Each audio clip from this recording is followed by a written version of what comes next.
السلام عليكم ورحمة الله وبركاته. معكم وجيه خوجة من قناتي على اليوتيوب، قناة جديدة اللي احنا عملناها من بعد القناة التانية ما اتقفلت بسبب طبعا دعمنا لاخواتنا في غزة وفي فلسطين. المهم ربنا يعوضنا ان شاء الله.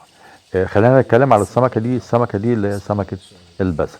سمكة الباسة ديت انسب سمكة ممكن اي حد من المستثمرين اللي حابين ان هم يخشوا في الاستزراع السمكي المكثف، اللي عندهم مساحات صغيرة، انسب سمكة ممكن تربيها.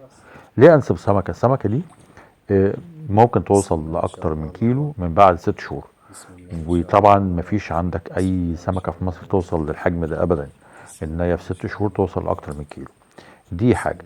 الحاجه التانيه ان هي سمكه بتجمع مميزات كتير جدا، بتجمع كل مميزات تقريبا اسماك البلطي مع كل مميزات اسماك القرموط او الكاتفش، اللي هي تقدر تتحمل جميع ظروف الميه، قله الاكسجين، زياده الامونيا، تتحمل الكلام ده كله. سهل جدا ان اي حد مبتدئ ان هو يربيها. مختلف عن البولت محتاج معاملات خاصه شويه، مش اي حد يعرف يربيه، وان كان طبعا هو اشهر سمك عندنا في مصر، الا ان برضه مش اي حد يقدر يربيه، خصوصا المبتدئين. انما الباسه لا، الباسه دي سهله جدا في تربيتها، وتقدر توصل لاحجام كبيره.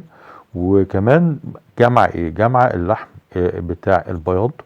عشان كده السمكة دي احنا مسمينها البياض الآسيوي. بتجمع كل مميزات لحم أسماك البياض، وبتجمع معاه كمان مميزات آه، البلطي في تربيته. يعني هي تقدر تاكل الأعلاف بتاعت البلطي، تاكل كمان الأعشاب، تاكل المخلفات، تاكل مصارين الدواجن، تاكل اللحوم المصنعة، بتاكل كل اللي بياكلوا أسماك القرموط، وبتاكل كل اللي بياكلوا أسماك البلطي. وفي التحويل ممتازة جدا. نقدر نكثف في المتر، ممكن نحط من 50 سمكة لحد 100 وشوية كمان سمكة في المتر الواحد، بمعنى ان المتر ممكن يدينا اكتر من 50 كيلو الى اكتر كمان من 100 كيلو في المتر الواحد. وده اقتصاديا يقدر يحقق لي ارباح ضخمه جدا، ويقدر يدخل لي من اقل مساحه في الارض او في مسطح الميه اكبر دخل ممكن. عشان كده احنا بننصح بيها.